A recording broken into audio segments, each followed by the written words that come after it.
Hello and welcome back to Jan's Views on Mafs Australia 2025. Tonight we're going to talk about Lauren and Clint at the retreat. Oh my God, guys, what a doozy. It was absolutely delightful. And of course, I'm being sarcastic. I'm British. That's what we do. Anyway, thanks for clicking on this video. And let's get on with this, shall we? I cannot believe what a stuck-up piece of person this Lauren is. I mean, really? Who does she think she is? We were first introduced to Lauren when she married Elliot. This is Elliot. Right, stop laughing. Right, now, we all felt sorry for, well, I know I can't say everybody, I can just talk for myself, but I actually felt sorry for her because Elliot came across as a complete moron and left on the third day of their honeymoon. They didn't even get to live together in the apartments. So we just thought, you know, Elliot's just like loves himself too much. He can't be bothered to what's he doing on the program. We're like, what are you doing on there, mate? And he was just really obnoxious and everything. And all we saw of her at that time was one, she was quite quiet. She didn't say very much at the time. And we were like, oh, poor Lauren. Things were about to change. We were to get to see a completely different Lauren, as we did in tonight's episode at the retreat. Say hello to husband number 2. His name is Clint. It's never happened before. They've actually partnered her up with somebody else. So here he is, Clint. Clint is an ex-golfer professional. Good for him. Apparently he's got a load of money. We see him at his house, which is fantabulous. And one would think that they could quite possibly go together well. Well, they do, but not in the best way. She has come back as the Ice Maiden. The Ice Maiden of Mafs. That's what she is. So, anyway, off they toodle to the retreat. Also at the retreat are all the other couples. So it's a place for everybody to bond together. Because, I mean, right from the very beginning, they're always saying, you know, you can rely on the other couples to help you out when things aren't going too well. So, yeah, it's just like a bonding exercise for the weekend. Now, at the retreat is where we learn that Lauren is stuck up, unfriendly, self-important, and that she wants an alpha male, and she doesn't think that Clint is an alpha male because horrors upon horror, she found him washing up when she came in from the shops, and she can't get over it, guys. She can't get over it because in Lauren's mind, an alpha male does not do the washing up. The alpha male does not do his own washing. The alpha male just comes in, sits down and does bugger all while she faffs around in the kitchen and does all his washing and his ironing and everything. She was born in the wrong era. What can I say? I mean, yeah, it's just best to laugh at someone like that, really, isn't it? But going with that, I mean, that's bad enough. But while she's away at this retreat, she wants to distance herself from all the other people there, right? Because all of a sudden she's realised, right, in her obnoxious way, that they're all now. What's the word that she calls them? Drunk bogans. Now, a bogan is what we would call over here a chav. If you're in the States, I don't know what you call them, but over here we call them a chav. Okay. use Google. That's all I can suggest. Google slang. So anyway, she has then started like attacking all the other females. Not to their faces, I notice, to begin with.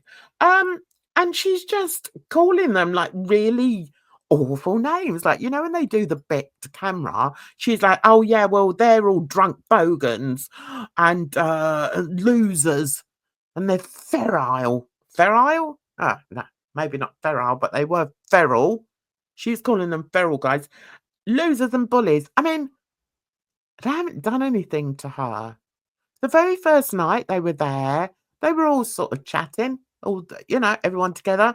And of course, people are going to ask how the situation, you know, how's your marriage going? Oh, it's not too bad. Thank you very much. How's yours going? Yeah, not too bad. Yeah, it could be better. And when they got to her, she's like, oh, I'm not going to be discussing things with these people. No, they're all bogans. They're very boganic. The woman, I can see me and her, we'd get on very, very well. We then learn, I think after the first night, that dear Lauren, she wants to leave the retreat because it's just beneath her. Everybody there is beneath her. Don't want to be here. Clint, take me to my room. I don't want to be with these heathens.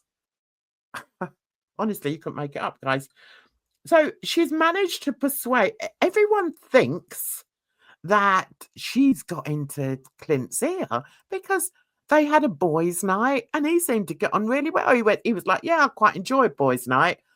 But as soon as he gets back with old Lauren, he's like, is it that he's besotted with her? But he's in total agreement with her, which is rather odd. And it could be, I think what's happened is Lauren has said to him, look, even if we leave this experiment, we'll still get together because I think there's a future between us. Do you know what I think? I think she's like, yeah, I'll be his friend. I'll have him as a friend because then I can go on his boat. I can go on his private jet. I can have a whale of a time. But yeah, there's no romance. There's no romance there. And I think at least he's trying, if nothing else. But everyone thinks that she's forcing Clint to want to leave as well. So there's a couple of the guys, Dave, went and had a word with him. Was it Dave or was it the other boy? TJ, doesn't matter really. Went and had a word with him and said, you know, we know that you are believing that you're going to have a relationship with her after. Let me tell you, she's got no interest in you. She's been slagging you off behind your back, mate. So he then says, oh, I think I might have to go and have a word with Lauren. He goes back in and she turns it all around. She is a weasel. She's a little weasel. And you know what? I'm glad that she was with Elliot to begin with. Serves her bloody right. That's all I can say. So Dave says to him that Lauren has actually said derogatory things about him. Clint doesn't believe her, doesn't believe him. And then chooses to believe Lauren. I mean, really? Why is that, man? Maybe there's a reason why he's 43 and single. I'm sorry. But yeah, maybe that could be the reason. Then on the final night, we have, oh my God, we knew it was going to happen, guys. It was a big to-do. And Lauren has managed to split the girl, even splitting the girls. Actually, before the last night, there was a girly night. Okay, great idea, especially when you've got Little Miss Know It, Little Miss Wonderful. I'm wonderful and you're all heathens. And, you know, every time someone says something to her, she's like, I don't have time for you. I'm bored. I'm stepping out of this conversation. Do you know? That don't let me ever come across her, I'll tell you. So she's managed to split the girls because there's a couple of the girls, Rai and Karina, who show support for her. And they're saying, well, yeah, we do think that, you know, they were sort of ganging up a bit on you and, you know, maybe they were, you know, coming on a bit strong. I mean, what? What were they seeing? I don't know. I know whose side I'm on. Whose side are you on?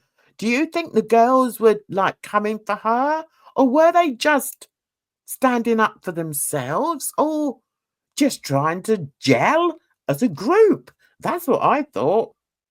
But, of course, she believes that everybody is beneath her. That's the problem. She's got such an obvious disdain for the other girls. It's yeah, it's insane. These producers, they need to give their heads a wobble. Why are they letting these people back on? I mean, all right, so her husband left after 3 days. Maybe he had good reason to. What can I say?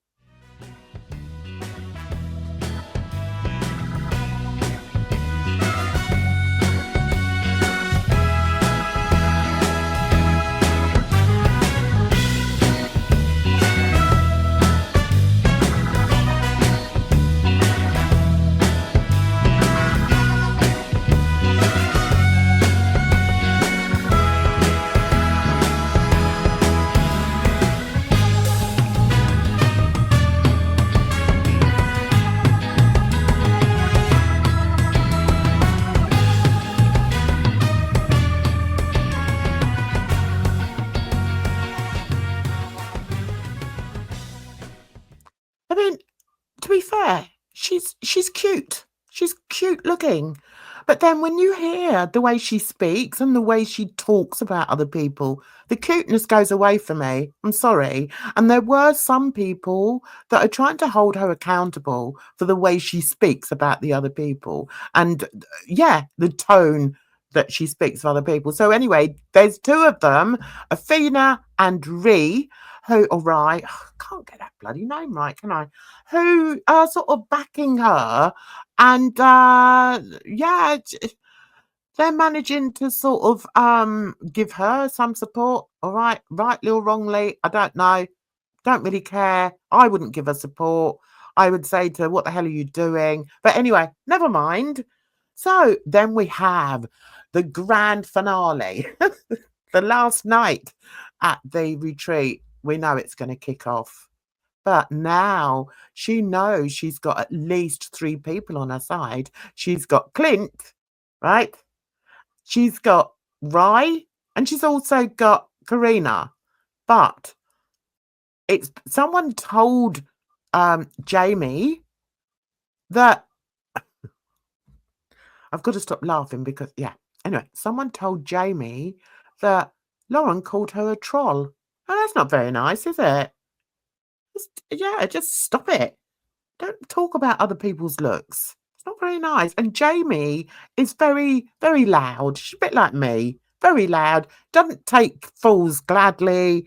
Will back anybody. Will speak up for other females as she has done. And yeah, so Lauren has locked horns with Jamie. Okay. In doing so, she's also been calling her really mean names like bogan and drunk and this loser and troll. So at the last night at the retreat, things get very, very heated. Jamie Jamie's been told. I'm not sure if TJ should have told Jamie that Lauren had called her a troll. I mean, maybe it's the producers. Listen, guys, it's a TV program, and we know how TV programs work. We know that producers like a little bit of drama. So maybe he didn't have any choice in the matter. So anyway, of course, once he tells Jamie that Lauren has called her a troll, Jamie's not very happy about that. So we know it's gonna kick off. But as I say, Lauren has got a little bit of an army behind her. So whilst Jamie is speaking to her and all right, she's shouty. She is shouty. Some of us just are, guys. Some of us can't help ourselves. But anyway, so as she's shouty, Clint says that he backs at one point, Dave, who's Jamie's husband, says to Clint, so how do you feel about your wife calling all the other women by very derogatory terms? And Clint's like, well, actually, from what I understand from last night, I totally back her. Well, I tell you, I'm surprised fists weren't thrown, guys. Honestly. So Jamie's husband, who's about 6'5", stands up and starts, yeah, well, anyway, I can't remember word for word what he says, but he's very animated and very angry and says, you know, we've all been trying to look out for you, Clint. You know, we're not saying things, we're not just making things up. And your wife is being so rude to everybody. And then Jamie joined in, and then Clint actually was like, he's so dismissive. He's like, oh, just sit down. Just, listen before you open your mouth. And, you should do more listening than you should talking. Oh, my God. That was like a red flag to a bull for Dave. And honestly, I thought fisticuffs might fly. And I must say, I was surprised that Clint was swearing. Even Adrian, Adrian? Yeah, anyway, even he told him off for swearing at a woman. Honestly. And then just when it got to like fever pitch, oh, little Miss Wonderful said, oh, do you know what? I just can't be bothered anymore. Let's go and sit over here, shall we, Clint? Tell you what, I would have tripped her up. I would have stuck my leg out, and tripped her up. But one thing that I was happy about and somewhat surprised was that Jackie stood up for Jamie. I liked that. But nobody else stood up for Jamie apart from Adrian, Athena, and her husband. The other girls didn't stand up for her. And she was really tearful afterwards, talking to the producer. She was saying, I just feel so attacked. Why? I'm always standing up for people and no one stands up for me. I did feel for her. I really did. And she actually felt attacked as Rye and Karina both defended Lauren. It's like, oh, I felt sorry for her, guys, I have to say. What did you think? What do you think about it all? Is Jamie just too gobby? I don't think so. As somebody who's also gobby, I actually felt sorry for her. And I'm glad that Dave stood by her and they walked off together. Do you know, she's very diminutive. She's only little. And I just thought, it's horrible, these women, 1 minute they're on your side, next minute they're not. In my opinion, they can all bog off. But anyway, I'm going to finish on that now. And I hope you enjoyed this brief, actually it's longer than I thought it was going to be, catch up on it. Couple of things I want to add to this is I can't take Athena and Adrian seriously anymore. They make me cringe. Adrian is so toxic and Athena is very, very disappointing. I'm going to leave you on that with this caveat. Will it work between vitriolic Veronica and Elliot Ego? What do you think? Let me know in the comment section. So, you take care of yourselves out there. And until the next one. Do you know I've forgotten how I sign off? So what in our world, guys? So what in our world? So you take care of yourselves out there. So until the next one. Bye-bye for now.